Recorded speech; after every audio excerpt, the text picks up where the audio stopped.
So I'm going to start by introducing you to a new division, well, relatively new division, last maybe 3 or 4 years, in the EMD family called EMD Biotec.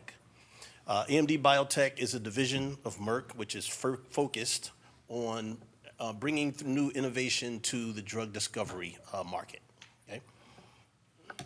Let's see here. Okay. For those who are unfamiliar with the DMTA cycle, just to give a brief introduction to what this is. The DMTA cycle stands for, it's an acronym for Design, Make, Test, and Analyze.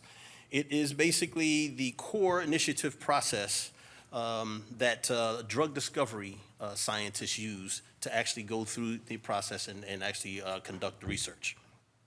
So this basically stands for, designing of molecules for potential to reach potential targets, making or synthesizing these compounds, doing the testing, which in this case bioassay testing, and then analyzing the data. And each iteration that you go through, you're getting closer and closer to that active compound. Now, the problem with the DMTA cycle today still is it's very time consuming. Everybody wants to go faster. It's very manual and very segmented. And real-time data is required in order for scientists to make fast decisions in designing new molecules and new libraries. Cloud-based platforms are the kind of new way of handling this type of situation. And this is what we're looking to break down, these silos in communication and also in the fractured process themselves to try to improve efficiency. So, here we go. So, as you can imagine, as Fraser said, AI is everywhere. So when it comes to the design side, EMD has delivered about maybe 2 or 3 years ago a generative AI for coming up with brand new molecules that need to be synthesized. We also have something called Cynthia, which is an AI-based retrosynthesis tool, which actually determines or gives you ideas on how to synthesize these compounds. See if we, okay, you can't, okay, no cursor. On the far right side, as we talk about the make and the biotesting, and then, of course, on the back end for data analysis with more AI and predictive models. This is the last part that I will mention AI. I'm not going to discuss that at all. I'm going to switch over and start talking about the make and test. My division was created to bring forth an automation platform that is AI-driven to actually close this loop and to be able to speed this process up. So we are the automation team within what's called AIDD, which of course is artificial intelligent drug design, okay? So on our side, what we're bringing into it is of course some custom software, which we'll go into, a synthesis all the way through purification, and then of course a biotesting of these compounds as they're being synthesized. So another way to look at this, more of a linear shape, is like such. So we're talking design. So we had to extend the make in the how to make, because does that count as design or does that count as part of the synthesis process? So we've coupled that in with the make. As you see, I mentioned we have Cynthia, which is our product, and then because Sigma Aldrich is a sister company of ours, we have a direct connection for getting our molecules and reagents that are needed to do all of our library synthesis. On into the synthesis and bioassay testing. So when we set out to build this lab, it was supposed to support all of our AI efforts, of course, to generate a wet lab. So starting from scratch, since we're starting with an empty slate, we could actually design and make whatever we would like, okay? So we start off with our path to this self-driven lab. And as Fraser mentioned earlier, what level of automation do we want to achieve? Do we want to just have several instruments that are all scattered throughout the lab that all just automate a single process? Or do we go all the way to the top where we have these fully integrated platforms that actually can just automate the entire process? So our decision was actually that's not far enough. So what we wanted to do, and this was a slide that I created about 2 years ago when we first got started with this project. What we wanted to do was create a lab of tomorrow. So this is a lab that definitely includes high throughput experimentation techniques, because of course we want to increase our output. We want it to be fully automated and fully integrated. And the new phrase that came up in this whole effort is autonomous. So that means different things to different people. I'm going to describe what it means to us, but we wanted this platform to have the least amount of human intervention required as it goes through the entire process from beginning to end. But in order for that to happen, we have to have a system that's not only automated, but it also has a level of intelligence. Now, what I mean when I say intelligence at this point, I'm not speaking of artificial intelligence. I'm speaking more of a self-awareness. In other words, the system has to know what's on the platform, what's in each vial, what's in each reactor, and what to do with it, and how to make decisions based on things that have occurred on the fly. I'll give you some examples shortly. So, to go through this make test segment, first thing we needed to do was to identify all the different pieces, all the different parts required to complete the cycle. And of course, it always starts with the library design. And we go through the retrosynthesis design, acquiring the building blocks, and what we call reaction prep, which is weighing out all of your compounds for your stoichiometric amounts for your chemistry. Next segment goes into the actual synthesis. So molecule synthesis, reaction analysis, post-reaction processing, and then of course purification and characterization. Now, in the real world, we know for a fact that all APIs require multiple step synthesis. It's usually not one step. So we wanted to include that, a path for these compounds to go back into the system for multiple step synthesis. So we wanted to include all of this. Once the final compound is made, it then goes over into the biology side. So of course, making biological source plates at right concentrations, and then going through assay plates and various bioassays, and then finally collecting all of the analysis, evaluating that analysis information, and then feeding that information back into the loop so that we can make the next round of library compounds to be synthesized.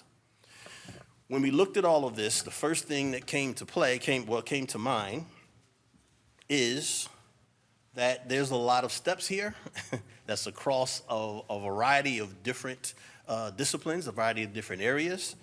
And we realized that in order to do this, we would have to do something that's almost impossible, which is to bring the biology world and the chemistry world together.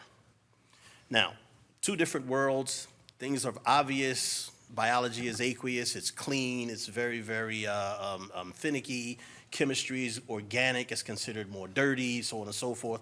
But outside of those obvious, shall we say, traits, the other ones that are much more important is I would describe a biology platform as an extroverted system, where you're moving plates from work cell to work cell, and different things are happening as it's moving from a liquid handler to a sealer to a centrifuge.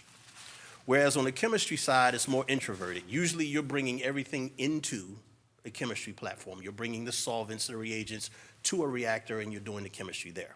So how do we bring these two worlds together, and which one wins the tug of war?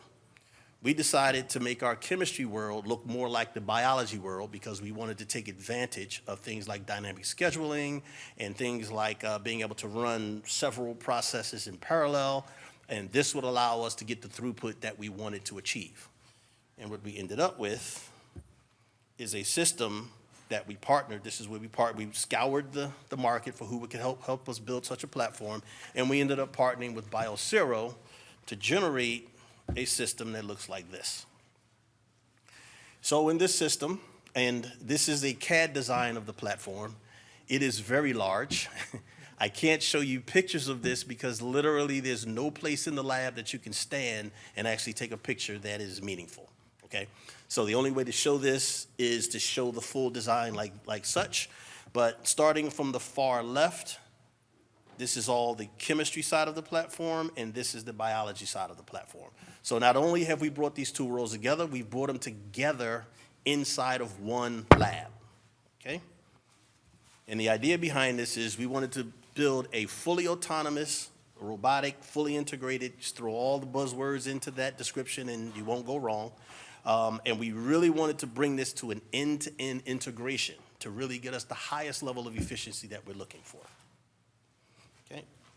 So, with this stated, and if you can see the little man that pops up in the middle here, This gives you an idea of the size of this platform. This is a 6-foot Android person drawn to scale, directly standing next to the system. So this gives you an idea of how large this platform is, okay? So taking a closer look, when we talk about the chemistry side of the platform, this is chemical synthesis, we're talking end-to-end autonomous flow. We're talking about a platform that runs on autopilot that we realistically do not program. We give it chemistry. We give it RDX files that come directly from Cynthia, and it reads the files and does all the translation and all the programming for us. At the same point, we have the ability to have up to 90,000 building blocks directly on the platform, and this decreases the amount of time for someone having to go and order compounds and get materials and weigh them out. These are already on the platform. And also, because we have a connection with with Sigma Aldrich, the first thing that our software does when we send it reactions is it searches the database, chemical database, to see if the building blocks are present. If they're not, the software with this is a GBG process, generates the compounds needed, and it automatically sends the order form directly to Sigma Aldrich, and then the compounds show up reformatted in the vials and the compounds that we need within 24 to 48 hours. So once again, we're just looking for all these places that we can knock out and make things more efficiently, knock out a few days time here, a couple of days here, a couple of days there. The capacity for this synthesizer is up to 3,000 reactions per week. Now, that depends on the types of reactions that are being run, the numbers of reactions, but the capacity goes to 3,000. When we flip over to the opposite side and look at the biology platform, these are made identical, so same technology, same control. It's all controlled under one platform. We have two sets, what we call two types of assays that are run. The first one is run on all compounds that are made. So this is full ADMET screening, so everything from metabolism, protein binding, solubility, permeability, and a couple of toxicology. And then we have a full complement of cellular and biochemical assays that are on board the system. But we've designed this in a way for fast onboarding because these are some of the assays that some of our users would be wanting to add to their actual protocol. So we're not limited to what we have on the platform right now. Okay, it's complete data capture of everything from the beginning to the end. Now our original, let's go here. So the full platform, 22 work cells in total. 102 instruments in total on the full platform. Originally, the idea behind this was going to be one continuous platform, but we ran into some problems with our safety regulations because the system was so big that if you're standing on the back end of it, there's a certain number of steps that you have to have for egress in case there's an emergency, and we were over by 5, and our safety guys would not allow us to cut it loose, so they said you have to break the system in half. Now, this doesn't slow down any of our process. The idea behind this is, once again, if chemistry for a certain library of compounds is finished Friday at 2:31 in the morning, our bioassays start Friday at 2:35 in the morning. And this is where we want to save this time. There's no compound management store, reordering of compounds. The last step on the chemistry is the first step on the bio platforms. Okay? Now, when you talk about the integration, how do we move samples around from work cell to work cell? We've integrated this maglev technology from Explainer. One of the reasons we wanted to go for this is because we wanted very, very efficient movement.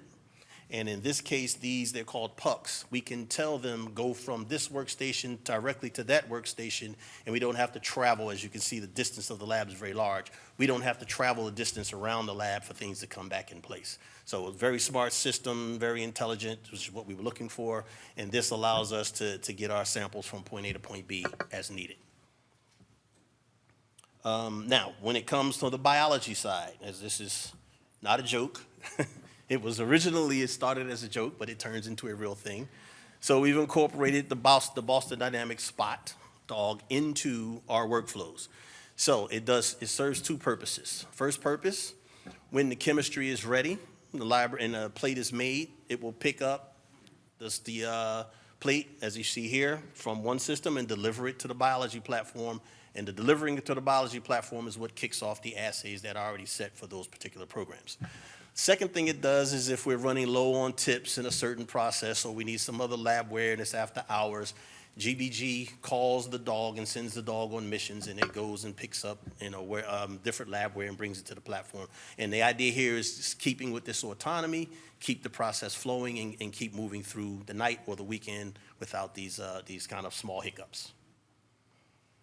So we literally have a chemistry coming in on the front end and bioassay data coming out on the back end. This was the entire flow that we wanted to have. Now, from the time chemistry comes in to the time data comes out, this is where the autonomy concept happens. No human intervention. Now, you would think, in this case, AI is really, really helping us do a lot of this. I just want to point out that in some situations, you have a new technology. It can cause headaches in other segments. For an example, here's one. So usually in the typical, and I'm sure people in this room have done multiple parallel synthesis, library synthesis in the past. Usually, in this case, it's usually used in maybe lead optimization where you're trying to derivatize a certain core, like what you see here. And we would do the retrosynthesis on the core molecule.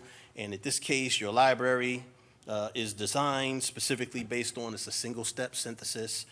Your chemistry is defined up front, and then your library is designed based on what type of substituted derivatives you can find. Now, AI comes into the picture, and AI is supposed to expand our way of thinking. So it expands types of molecules that you will come up with a target for a molecule for a particular target. So let's take a look at an AI library request. So one of the things that we found early on when we looked at our software, Addison, which generated these libraries, is we found that they're generating libraries with very, very different molecules. So just for a small illustration, let's look at these 5. On average, an API usually takes between 4 and 5 synthetic steps to actually reach the end result. So let's say in these 5, let's make it a little bit more interesting. And let's say some are 3 steps, some are 4 steps, some are 5 steps. But each step is completely different. Now, how do you run something like this in a multiple parallel process where you have different molecules, you have different synthetic pathways, different solvents, everything is completely different? You end up, and especially on our side, this is a profit center for us, so we are creating this to run projects for internal customers as well as external customers. So this would be one project. Let's add more insult to injury. It's multiple projects that we need to run simultaneously. So now if we look at this, you say number of project requests, numbers of molecules, numbers and types of synthetic steps, complexity goes through the roof. And you end up with a mishmash of reactions that need to happen. Now, the whole idea, as I said before, high throughput experimentation. We don't want to run these one at a time. We don't have a lab full of 200 chemists where each one can get a molecule and go run them simultaneously. This has to be done on the platform. And I'll kind of give you a little bit of insight as how we do this. Just a little bit. I'll tell you why in a second. So as we're looking here at when we talk about full digitalization, and as Fraser mentioned, we're capturing this data. So we have a software that's called SynCoop, and this is where we have the interaction of our customers to our lab. This is where a customer would either come in, run designs, or a customer would upload molecules. There's this retrosynthesis process that happens afterwards. That information then goes into what we call the portal. This is something, internal software that we've created. In the portal, it ingests the project order. Now, as I said before, these are RDF files that come in directly from Cynthia. The only thing a chemist is involved with is just say, look at the retrosynthesis and say, yes, I like this one. No, I don't like this one. Yes, I like that one. This is the end of the human intervention. From this part, it goes through something called the cluster process. This is where it looks at all the synthetic pathways. It rips every single individual process into individual reactions. and then reconstructs them in a way so that these molecules can be synthesized together in different segments throughout the platform. Can't really go into too much detail about this because this process is now being evaluated by our legal team to find out what level of IP is going to be placed upon it. But the idea behind this is that the system reads the information and it develops its own way of running things in the most efficient way that it can possibly do. At that point, the files are then, we are converting the chemistry into robot instructions. The robot instructions are then passed into Green Button Go, which further translates these instructions down to all of the individual equipment that's happening throughout the lab. At this point, there are some work cells that generate data on the fly that need to be processed. For an example, you've run a reaction, you now run an LCMS, you have to determine did the process work, did the reaction work or not. So we don't want a human to have to look at the LCMS, so we've designed a lot of scripts and things inside the software, so the software reads the LCMS and then determines, yes, it worked or no, it did not work. And then, of course, at that point, is it an intermediate or is it final product? And then the system has to reprogram itself on the fly to send samples to wherever they need to go for the next step. But all in all of this information comes back into data services captured all together, in which case now we have experimental data. We also have what we call execution data and maintenance data. We have created several dashboards so we can get a quick snapshot into what's going on the platform so we can quickly know where things are, what's happening, what's the process, what's the progress of what's going on. We also have a wonderful digital twin. Our digital twin colleagues and partners are here from CN2 Spatial. And we brought with us today a couple of HoloLenses, so if anybody wants to see an actual digital twin of the lab and of the system, they can stop by the Biosero booth after this, and we'll have a couple of digital twins there so people can take a look at it and interact with it and see what's going on. And at the end of the day, all of that information, the experimental data, goes back into SynCoop, which is where it's analyzed, and then we start the process all over again. So in this case, as you can see, full digitalization and capture of every single thing that's happened throughout the entire process. Okay, and I'll let this be my last slide as we're running on. So just a couple of takeaways.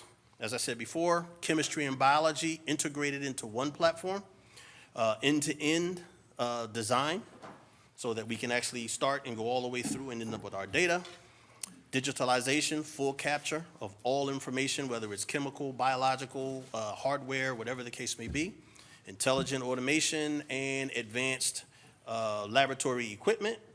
And the biggest and most important part is it is fully autonomous.